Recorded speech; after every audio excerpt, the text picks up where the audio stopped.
This is a House of Logic video about Proxmox and users and groups. We'll be setting up some access users and also some groups and some permissions to demonstrate this functionality.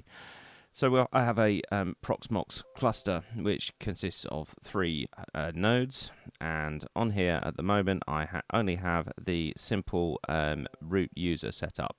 So the root user is in the PAM realm, which effectively means that this is the user that's actually set up system-wide on the host nodes. I don't want to use this for any other users logging in. I have another video which demonstrates some Active Directory stuff, but what we're going to use is the actual Proxmox VE authentication server, which means that the users don't have to exist on the actual host machines. So we're going to choose that for the realm, and we're going to go and call it a nice simple user, user1. Give it a nice, simple, memorable password, which is not particularly secure, but I don't need to share that with you. We're not going to worry about groups for this particular user, and we're just going to hit add. And that, of course, is going to complain about the password security that I'm using because it's not particularly good. But there we go. We have one user already. Now, we're going to just hop over from here to groups, and we're going to go and create a simple group. And I'm going to call this group VM admins, and we're going to just create that. And creating the groups is absolutely as simple as that. So now we're going to hop back to users, and what we'll do here is we are going to go and create another user. So we'll go with user 2 this time. Again, we've got the Proxmox VE realm selected, and again our nice simple password that Chrome is probably going to absolutely detest. And we'll add this user straight away into the VM admins group. Now, as far as I'm aware, it is possible to go and edit the users manually afterwards. And of course, you can fill in all these other details here, which we're just not bothering with as part of this video, as well as the user expiry. That's not necessary for us. There we go. It's having a good moan about that. So if we went back into here, we've got the option to go and set the groups, but we're not going to do that. Okay, so what we're now going to do is have a look at permissions. Now, there are a variety of permissions that can be assigned, and they're going to be based on the roles. Now, if you decide to, you can create your own custom roles. We're not going to do that in this video, but this is where you would go and do so. So what we'll do is we will go to permissions. And first things first, we are going to go and add a group permission. And I think we're going to make that for the, let's choose the VMs section. And we're going to go and give that to the VM admins user group, sorry. And on that particular group name, we're going to give them PVE VM admin. Okay, and that's going to propagate out underneath any other objects in that hierarchy. So there we have that permission assigned to the VM admins group. Now let's go and add another specific permission. So we're going to go and add a user permission. I think I'll cover the API tokens in a separate video. So let's go and let's do something different for the actual user. Let's go and set that with on the nodes actually, and we're going to go and make that one for user 1. And let's see, have we got a node admin? No, we have a pool admin. Let's see. I think actually we might be signing it at the wrong place. Let's choose something different. Let's go with pool, and in fact, I don't think we've got any pools. Maybe we'll go. Let's do storage. We've got some storage attached to it. So we've got a storage admin role.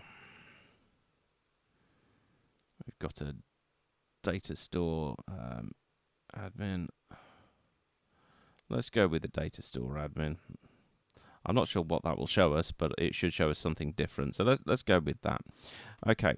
So with those 2 users assigned permissions, what we're now going to do is open an incognito window, and we're going to go to the same IP address that we've been connecting to, which is not that one, it is that one. Okay, so first of all, we have to go and choose the correct realm. Now we're going to go and choose user 1 and put in the password. So this may do something interesting, but let's go and have a look.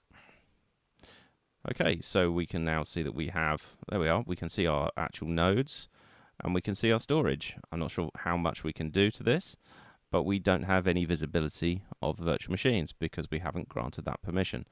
So I think you would actually have to also assign additional permissions onto that user. So we might pop log out and try that again in a moment.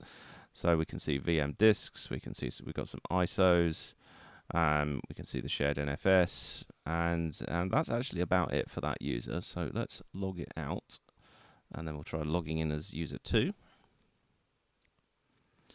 and see what we see here. Okay, so seems initially to be very similar, but actually if we drill in, we can see the virtual machines only. So we only have this one VM that's running at the moment. There's nothing running on PVE 3. And I think if we try and switch to different views, it just doesn't actually give us... Yeah, we don't really have anything in terms of no pools set up in here. So yeah, there we go. There is the VM. Can we console onto it? We probably can. Obviously, we'd need the individual password if it was locked out, but it's not locked out, so it's fine. Okay, well there we go. That's a PVE user. So let's just minimize this window for a second and go and assign another permission to the specific user 1. So user 1 could add the storage. Let's add another permission here. So user permission. Let's go and add in. Let's see. Let's add in the VMs as well, actually, and we'll make this user a PVE VM user. So we'll see what they can see on this. Oh, it hasn't got it selected. There we are. And then hit add. Now if we go back to the incognito window, and we'll log out again, and then back in again as user 1.